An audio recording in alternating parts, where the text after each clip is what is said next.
Bon, ben maintenant que la KTM c'est fait, je vais pouvoir vous présenter la deuxième petite du garage. Donc je vous en avais déjà parlé, enfin vous l'avez déjà vu. J'ai fait quelques petites réparations dessus. Alors voilà la petite Triumph avec le fameux double optique rond. Donc on n'est pas sur une Street Triple ou une Speed Triple, mais on est bien sur une Speed 4 parce qu'on a un magnifique 4 cylindres. Comme on peut voir au collecteur, 4 sorties.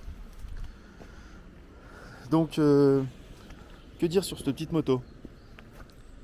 Déjà c'est un 600 cm3, 4 cylindres 600 cm3 de 98 chevaux exactement.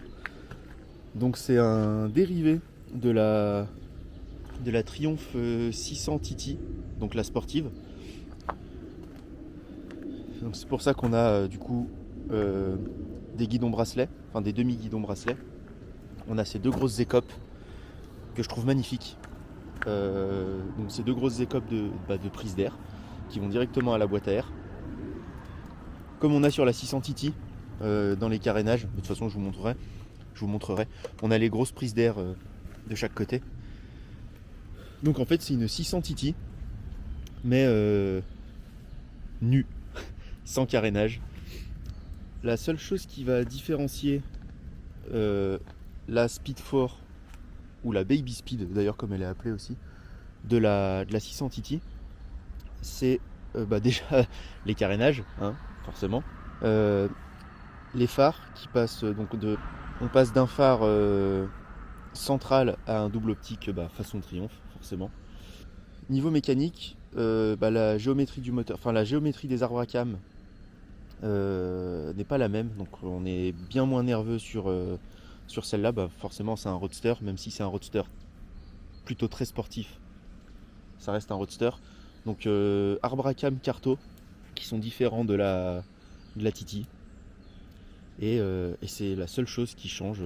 Voilà. Autrement, c'est une Titi sans les carénages. Donc sur ce modèle, qu'est-ce qu'on a de spécial? On a un pack sport, enfin l'option sport de l'époque, sortie de concession, donc qui comprend le saut de vent, parce que ça c'est une option. Je vous laisse imaginer la gueule de la moto sans le saut de vent, c'est absolument immonde. Enfin après chacun ses goûts, mais donc ça comprend le saut de vent, le sabot moteur et ce magnifique silencieux qui n'a pas de marque, enfin qui a une marque mais qui n'a pas de marque marquée dessus. Je me suis renseigné, j'ai recherché parce que je pensais que c'était un Ninja ou quelque chose comme ça se faisait pas mal à l'époque. Et en fait non, c'est un silencieux Thor, enfin T-O-R. C'est le diminutif de Triumph Off-Road. Et donc c'est des silencieux qui ont été... c'est des silencieux que tu pouvais avoir en option chez Triumph à l'achat de la moto. Donc je l'ai, je suis très content parce que c'est un magnifique silencieux qui fait un bruit mais incroyable. Et donc Triumph Off-Road parce que c'est pas censé être sur la route. On a des marquages. Bon, je sais pas si on va voir parce qu'elle est complètement dégueulasse. Mais là c'est marqué non homologué sur la route, machin. Enfin c'est juste pour le circuit. À savoir que ça a même été interdit sur circuit tellement que ça faisait du bruit et que il me semble que c'est la première année de commercialisation de ce silencieux qu'il a été interdit en France. Donc du coup le seul moyen de se le procurer c'était d'aller en Belgique pour le commander. Et malheureusement le mien il a été percé pour y mettre une chicane. Très honnêtement il vaut mieux avoir une chicane parce que déjà avec la chicane ça fait un bruit de fou. Donc sans chicane j'ai essayé, c'est clairement inroulable.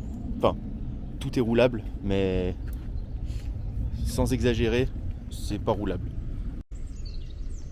Ensuite, j'ai des cale-pieds qui ont été remplacés qui sont absolument affreux. C'est pas moi qui les ai changés ceux-là. Donc c'est des V-parts. Comme on peut voir, la position, ils sont censés être comme ça. Ça arrive souvent quand on change les cale-pieds sur ce genre de moto que ça vienne en butée mais trop loin. Donc il va falloir que je change ces cale-pieds. J'ai des petits top blocs en cas de chute. Et les rétros en bout de guidon, les leviers de frein et d'embrayage, c'est du V-Parts aussi. Et je crois que c'est tout. Ce magnifique petit autocollant. Ça, c'est moi qui l'ai mis par contre. Ça, c'était un rêve de gosse. Je me suis toujours dit, j'aurai une Triomphe un jour juste pour lui mettre cet autocollant. J'ai la Triomphe, j'ai l'autocollant.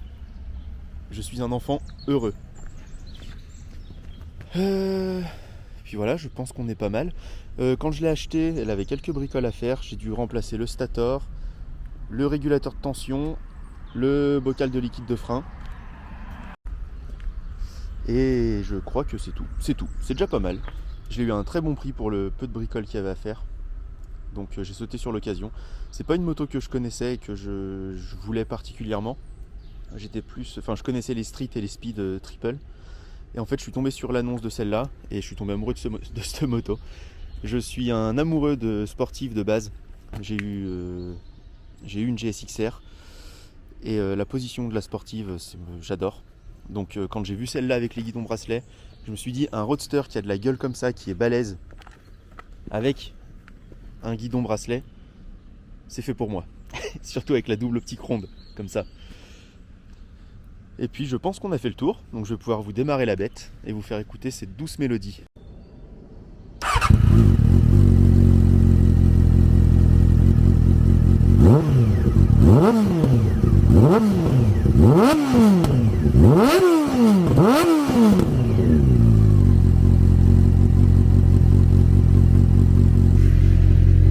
On va pas se mentir, c'est d'une beauté sans nom.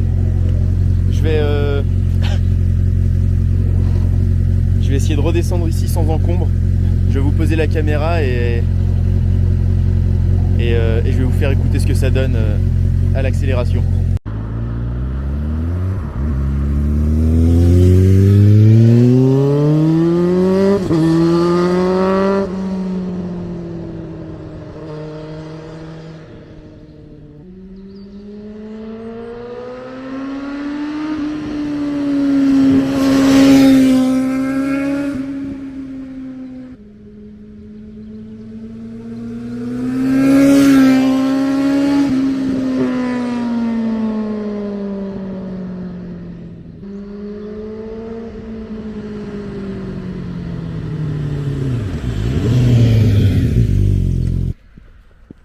Bon voilà, je pense qu'on a fait le tour. Hein.